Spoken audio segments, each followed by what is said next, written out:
हनुमान जयंती कथा। वानर जाति में जन्मे हनुमान जी को बजरंगबली, केसरी नंदन, अंजनी पुत्र, पवन पुत्र कहा जाता है। पौराणिक कथा के अनुसार जब राजा दशरथ अपने महल में पुत्र प्राप्ति के लिए हवन करा रहे थे, हवन के पूरा होने पर पंडित द्वारा प्रसाद के रूप में खीर राजा दशरथ की 3 रानियों को बांटी गई। उसी समय एक पक्षी द्वारा खीर का थोड़ा सा भाग अपने चोंच में भरकर अंजनी के आश्रम में ले जाया गया। अंजनी माता उसे समय तपस्या में लीन थी।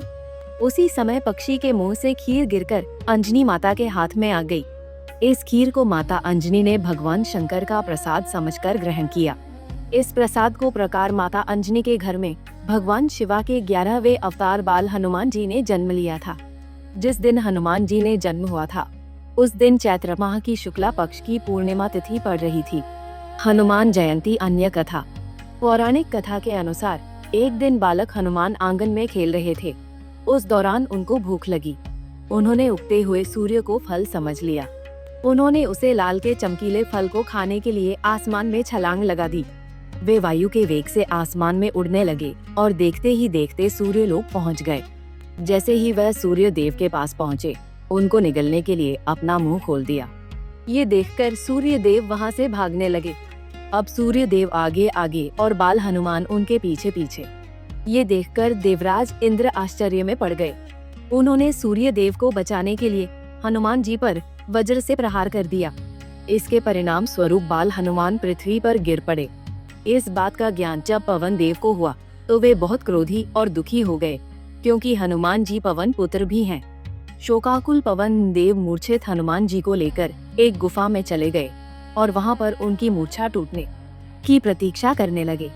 अधर वायु देव के ना होने के कारण पशु, पक्षी, मनुष्य सब त्राही त्राही करने लगे।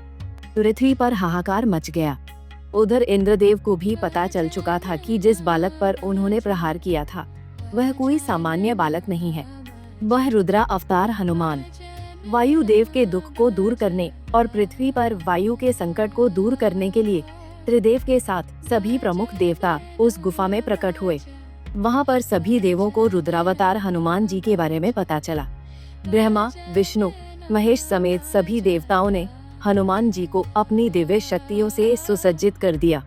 सूर्य देव ने हनुमान जी को शिक्षा देने का दायित्व लिया। बाद में वे हनुमान जी के गुरु बने। इस प्रकार सभी देवों की शक्तियों के मिलने से पवन पुत्र महावीर हनुमान बन गए, जो अपने प्रभु श्री राम के संकट मोचन कहलाए। इसी तरह की और भी जानकारी लेने के लिए हमारे चैनल को सब्सक्राइब करें और नई वीडियो की नोटिफिकेशन के लिए बेल आइकॉन दबाएं। अगर आप ये वीडियो फेसबुक पर देख रहे हैं तो वीडियो को लाइक और शेयर करें। साथ ही अपनी राय कमेंट बॉक्स में जरूर बताएं। धन्यवाद।